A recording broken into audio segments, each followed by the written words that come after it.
La forêt, un milieu vital. Avec cette exposition, les archives départementales de l'Isère retracent les enjeux autour de la forêt depuis le Moyen-Âge à nos jours. Composée essentiellement des différents fonds des archives iséroises, cette exposition est le fruit de 2 ans de travail. On a bâti cette exposition en faisant des recherches dans nos fonds.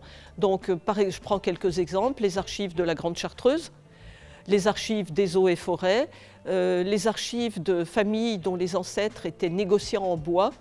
Voilà quelques exemples, les archives de la Chambre des comptes et du Parlement de Dauphiné, parce que c'est aussi à travers cette exposition l'occasion pour le visiteur de découvrir des documents dont certains relèvent de l'histoire nationale.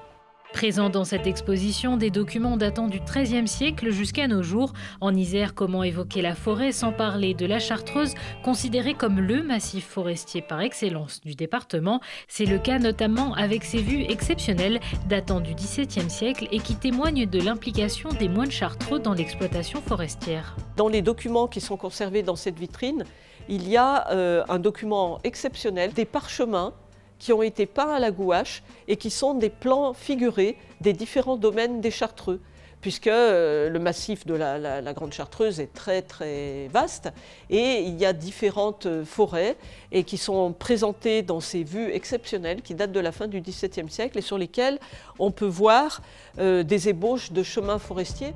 Autre document phare de l'exposition, cet édit datant de 1519 qui vise à réglementer l'usage des forêts, des lieux souvent surexploités à l'époque. Ici, nous présentons un document qui est exceptionnel, qui est un édit du roi François Ier et qui est entièrement relatif à la protection de la forêt contre les abus, contre les coupes exagérées, contre le pillage des forêts, en fonction aussi des intérêts financiers de la couronne, mais aussi pour préserver le gibier. Parce que François Ier, dont vous voyez ici le portrait, était un roi qui aimait énormément la chasse. Avec cette exposition, les archives départementales de l'Isère montrent que la forêt est un lieu qui a toujours fasciné, peu importe les époques, même si son partage, hier comme aujourd'hui, reste parfois compliqué.